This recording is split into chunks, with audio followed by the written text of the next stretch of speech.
చెన్నై చెపాక్ స్టేడియంలో Delhi Capitals team చరిత్ర తిరగరాసింది. 15 ఏళ్ల తర్వాత ఈ గ్రౌండ్లో మ్యాచ్ గెలిచి తమ లూజింగ్ స్ట్రీక్ ఎండ్ కార్డ్ వేశారు. అండ్ ఆల్సో ఈ సీజన్లో చూసుకుంటే వరుసగా 3వ మ్యాచ్లో గెలిచారు. సో నిజంగా ఢిల్లీ క్యాపిటల్స్ అయితే ఈ ఏడాది టాప్ గేర్లో దూసుకుపోతుంది. ఆడిన 3 మ్యాచ్లు కూడా గెలిచారు. మెయిన్లో ఫస్ట్ మ్యాచ్ కాస్త పక్కన పెడితే మిగతా 2 మ్యాచెస్లో డామినేటింగ్ పర్ఫార్మెన్స్ ఇచ్చారు.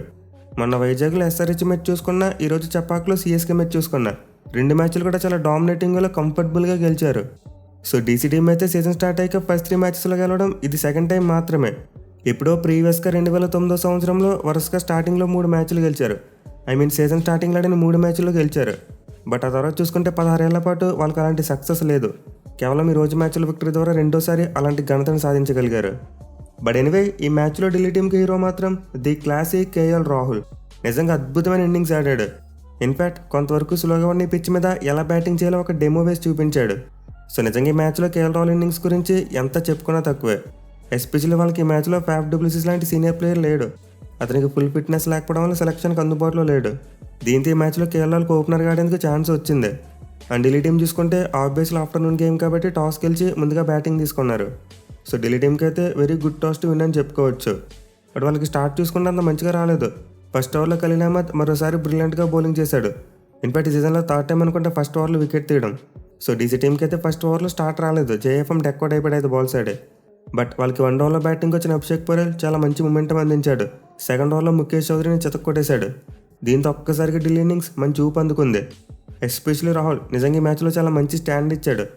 అభిషేక్ పటేల్ అగ్రెసివ్గా ఆడుతున్నప్పుడు రాహుల్ అతనికి స్ట్రైక్ ఇచ్చాడు. అండ్ అతను ఆల్సో క్రీజ్లో సెట్ అవ్వడానికి ట్రై చేశాడు. అలాగే తర్వాత అక్షర్ పటేల్ ఆడినప్పుడు కూడా అతను చాలా వరకు సెకండ్ మిడిల్ ఇన్నింగ్స్ ఆడాడు. సో ఇనీషియల్గా రాహుల్ అయితే క్రీజ్లో సెట్ అయ్యేందుకు టైం తీసుకున్నాడు.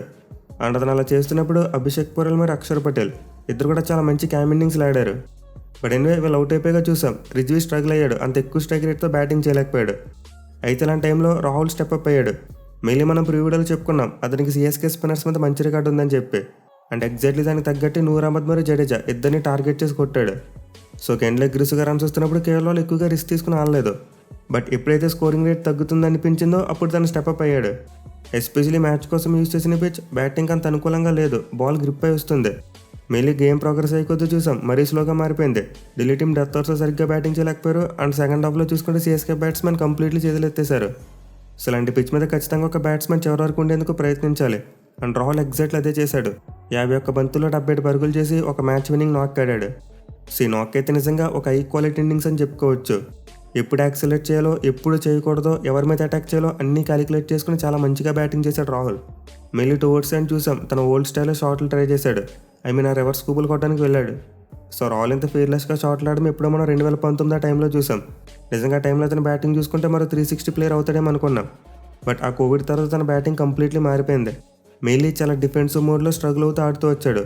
కానీ ఈ మ్యాచ్లో మాత్రం ఒకప్పటి రాహుల్ని గుర్తు తెచ్చాడు. మరీ ముఖ్యంగా ఈ నాక్ చూసాక రాహుల్ అయితే T20 వరల్డ్ కప్ని టార్గెట్గా పెట్టుకున్నట్టు అర్థమవుతుంది. ఎందుకంటే మన టీమిండియా ఆడపై నెక్స్ట్ ఐసీసీ టోర్నమెంట్ అదే. అండ్ రాహుల్కి చూసుకుంటే లాస్ట్ టైం T20 వరల్డ్ కప్లో చూడ దక్కలేదు. దీంతో ఎలాగైనా సరే కంబ్యాక్ ఇవ్వాలని చూస్తాడు. మిగిలిన అతను ఐపీఎల్ని సరిగ్గా యూజ్ చేసుకుంటే అది పాసిబుల్ అవుతుంది. పైగా ప్రజెంట్ చూసుకుంటే సంజు శాంసన్, రిషబ్ పంత్ మరియు ఇషాన్ కిషన్ లాంటి వాళ్ళు సరిగ్గా ఆడట్లేదు. దీంతో అలాంటి టైంలో రాహుల్ కనుక స్టెప్ అప్ అయి ఈ సీజన్లో ఒక 600+ రన్స్ కొట్టాడా ఖచ్చితంగా T20 వరల్డ్ కప్లో ప్లేస్ ఉంటుంది. మెయిన్లీ రోహిత్ మరియు కోహ్లీ రిటైర్ అయిన నేపథ్యంలో అతని ఎక్స్పీరియన్స్ బాగా యూజ్ అవుతుంది టీంకి. సో రాహుల్ అయితే ఇదే విధంగా తన బ్యాటింగ్ని కంటిన్యూ చేస్తే ఖచ్చితంగా T20 ఫార్మాట్లో మళ్ళీ మన టీమిండియాకి రీఎంట్రీ ఇస్తాడు. ఇన్ఫ్యాక్ట్ ఈ సీజన్లో అసలు అతను ఓపెనర్గానే ఆడదాం అనుకున్నాడంట. బట్ ఢిల్లీ మేనేజ్మెంట్ మిడిల్ ఆర్డర్లో ఒక సీనియర్ ప్లేయర్ లేడని చెప్పి నెంబర్ 4లో ఆడాలని రిక్వెస్ట్ చేసిందంట. అండ్ దానికి కేవలం అగ్రీ చేసి మిడిల్ ఆర్డర్లో ఆడడం స్టార్ట్ చేశాడు. కానీ మ్యాచ్లో అతనికి అదృష్టం కొద్ది ఓపెనర్గా ఛాన్స్ వచ్చింది. అండ్ ఒక ఎక్సలెంట్ నాక్ ఆడాడు. దీంతో మోస్ట్ లైక్లీ ఢిల్లీ టీం ఈ సీజన్లో అతను ఓపెనర్గానే కంటిన్యూ చేయొచ్చు. అట్లీస్ట్ టాప్ ఆర్డర్లైనా సరే కంటిన్యూ చేయొచ్చు. సో కూతురు పుట్టాకైతే కేవలం టైం మారినట్టుంది. లక్ కలిసి వస్తుంది. అలాగే ఒకప్పుడు రాహుల్లో బ్యాటింగ్ చేస్తున్నాడు. So definitely something big is coming for Rahul. Anyway రాహుల్తో పాటు ముందు చెప్పుకున్నట్టు మిగతా బ్యాట్స్మెన్ కూడా మంచి క్యామెల్ ఆడారు. మెయిన్లీ చివరిలో స్టబ్స్ అయితే యాక్సలరేషన్ ఇచ్చాడు. 12 బాల్స్లో 24 రన్స్ కొట్టాడు. దీంతో ఢిల్లీ టీం 183 రన్స్ కొట్టింది. సో ఇదైతే ఈ పిచ్ మీద చాలా అంటే చాలా మంచి స్కోర్. మెయిన్లీ సిఎస్కే టీం చూసుకుంటే గత 4 ఏళ్ళుగా 175+ టార్గెట్ని చేసి చేయలేకపోతున్నారు. దీంతో డెఫినెట్లీ డీసీ టీం అయితే స్కోర్ కొట్టాక చాలా హ్యాపీగా ఉంటారు. ఈవెన్ వాళ్ళు లాస్ట్ 5 ఓవర్స్లో ఎక్కువ రన్స్ కొట్టలేదు. ఐ థింక్ 43 రన్స్ మాత్రమే వచ్చినట్టుకున్నాయి. మతీష్ అపత్రాని బ్రిలియంట్గా బౌలింగ్ చేశాడు. ఎస్పెషల్లీ లాస్ట్లో 18th and 20th ఓవర్ రెండు కూడా అద్భుతం. ఈ మ్యాచ్లో సిఎస్కే టీంకి ఏదైనా మంచి బౌలింగ్ పేస్ ఉందా అంటే అది డెత్ ఓవర్స్ మాత్రమే. లేకపోతే ఢిల్లీ టీం 200 కొట్టేలా కనిపించింది. సెట్ అగైన్ సిఎస్కే టీంకి అయితే వాళ్ళ మెయిన్ స్పిన్నర్ సరిగ్గా వేయలేదు. అశ్విన్ మరియు జడేజా ఇద్దరు కూడా అంత చెప్పుకోదగ్గ బౌలింగ్ చేయలేదు. అండ్ నూర్ అహ్మద్ని చూసుకుంటే అతని మీద కౌంటర్ అటాక్ చేశారు, దీంతో రన్స్కి వెళ్ళాడు. అలాగే ముఖేష్ చౌదరి చూసుకున్న చాలా రన్స్కి వెళ్ళాడు, 4 ఓవర్స్లో 50 రన్స్ ఇచ్చాడు. ఇన్ఫాక్ట్ ఈ మ్యాచ్లో అతని మేజర్ డిఫరెన్స్ అని చెప్పుకోవాలి. అదే ముఖేష్ కనుక ఒక 20 రన్స్ తక్కువ ఇచ్చి ఉంటే మేబీ మ్యాచ్లో సిఎస్కే టీం గెలిచుండేవారు. సో సిఎస్కే టీంకి అయితే పవర్ ప్లేలో ఖలీల్ అహ్మద్ చాలా బాగా బౌలింగ్ చేస్తున్నాడు. బట్ అదర్ ఎండ్ నుంచి మాత్రం సరైన సపోర్ట్ ఉండట్లేదు. వాళ్ళు శామ్ కర్న్ని ట్రై చేశారు, అశ్విన్ని ట్రై చేశారు, జేమీ వాటర్ని ట్రై చేశారు, ఎవరు కూడా సక్సెస్ అవ్వలేదు. అండ్ ఈరోజు ముఖేష్ చౌదరిని తీసుకున్నారు అండ్ అతను కూడా ఫెయిల్ అయ్యాడు. సో డెఫినెట్లీ సిఎస్కే టీంకు పవర్ ప్లేలో ఖలీల్ అహ్మద్కి ఒక మంచి సపోర్టింగ్ బౌలర్ లేకుండా పోయాడు.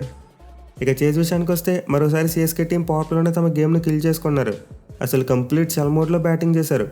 ఈవెన్ ఈ మ్యాచ్ కోసం డివాన్ కాన్వెని తీసుకొచ్చినా అతను కూడా ఎక్కడ ఇంప్రెసివ్గా బ్యాటింగ్ చేయలేదు.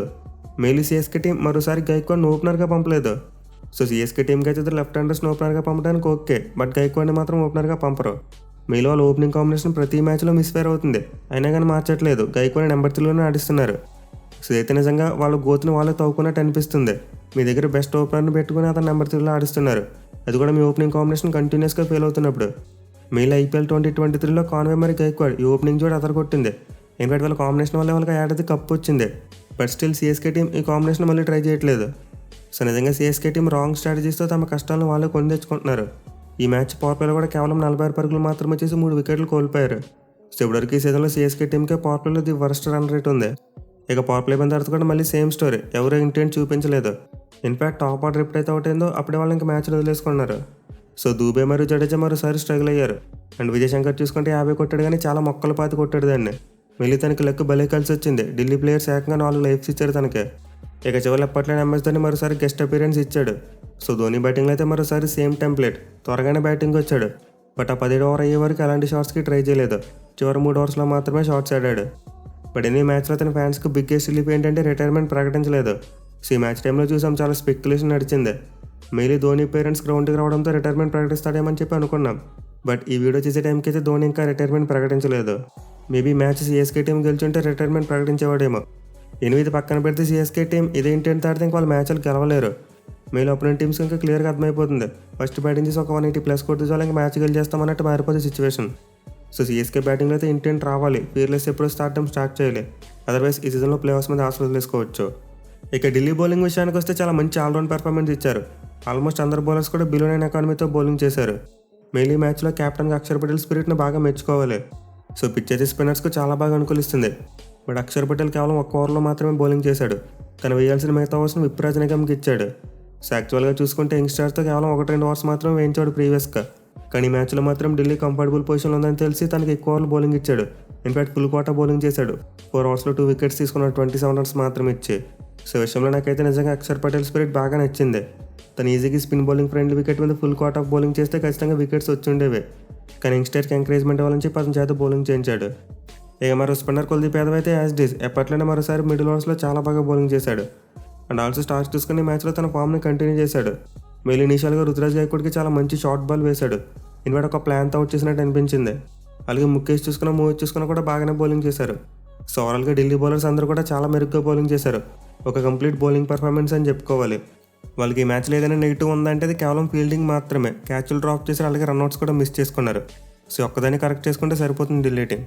అండ్ ఆల్సో ఈ మ్యాచ్లో విక్టరీ ద్వారా పాయింట్స్ టేబుల్లో టాప్ ప్లేస్ కూడా వెళ్ళిపోయారు. సో డెఫినెట్లీ మ్యాచ్లో ఢిల్లీ పర్ఫార్మెన్స్ని చాలా మెచ్చుకోవాలి. మేలో ఒక అద్భుతమైన ఆఫ్ సెంచరీతో player of the match award గెలుచుకున్న రాహుల్కు చాలా క్రెడిట్ ఇవ్వాలి. సో చూడాలి మరి ఢిల్లీ క్యాపిటల్స్ టీం ఇదే ఫామ్లో నెక్స్ట్ మ్యాచెస్లో కంటిన్యూ చేస్తారా లేదా అనేది.